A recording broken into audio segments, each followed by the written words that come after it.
देवेंद्र फडणवीस म्हणजे भाजपला संपायला आलेला माणूस. फडणवीस साहेबांचे असे विचार काय आहेत? आधी म्हणत होते मग हिंदूचं रक्त आहे, हिंदुत्व.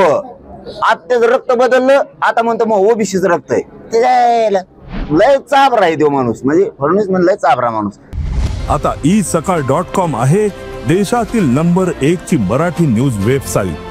प्रत्येक अपडेटसाठी isakal.com ला नक्की भेट द्या. ते बघा, माझं कर्तव्य म्हणून बोललोय.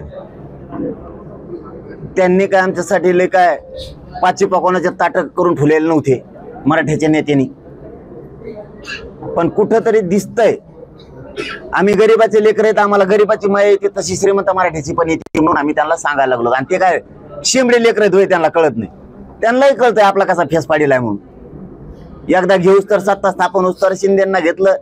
शिंदेला त्यांच्यात लाकूड घालायसाठी अजितदादाला आणलं. आता अजितदादा सोडून देते, बारीक बारीक पक्ष धरायला चालू केले. एक उदाहरण देऊ तुम्हाला, म्हणजे लक्षात येऊन जाईल.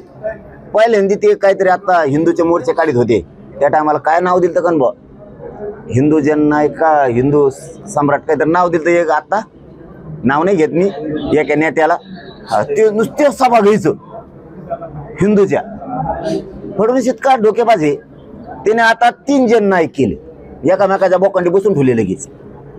3 तू फुटला, तो येडवून करायला लागला, हेव आता शेव येडवून करायला लागला लगेच हेव आता.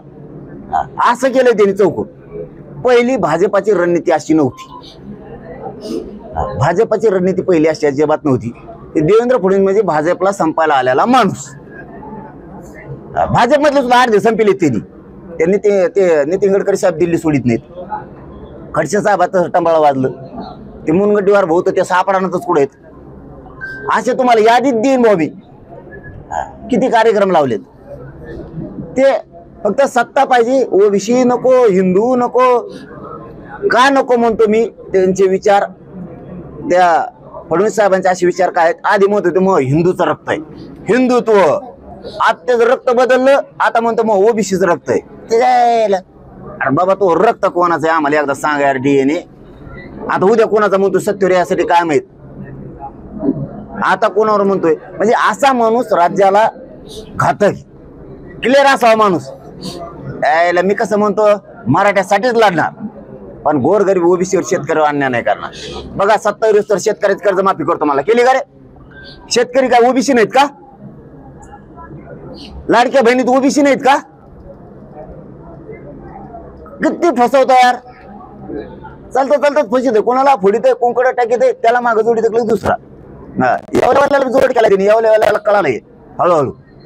इकडचा जोर करून ठेवलाय त्याला लगेच. इतकं लय चाबरा आहे तो माणूस, म्हणजे फडणवीस म्हणजे लय चाबरा माणूस. कवा कोणाला काय जोड उठीन भरोसाच नाही त्याचा. आणि सगळ्याला तिकडे घेतलंय, सगळे सापडून आणले. प्रत्येक जातीचा एक एक एक एक एक एक उभा करतो आणि पुन्हा 2-2 उभा करून. हे राजकारण चांगलं नाही. आपण क्लिअर असावं. ओबीसीसाठी लढायचंय का, हिंदूसाठी लढायचंय का, शेतकऱ्यांसाठी लढायचंय का, मराठ्यासाठी लढायचंय? नुसते सत्ता सत्ता सत्ता. याच्यामुळं मोदी साहेब अडचणीत येणार आणि भाजपचं सरकार राज्यातला अडचणीत येणार. तर फडणवीस साहेबांमुळे, एकट्या साहेबांमुळे. महाराष्ट्रातील सर्व बातम्यांचे विश्वासार्ह व्यासपीठ.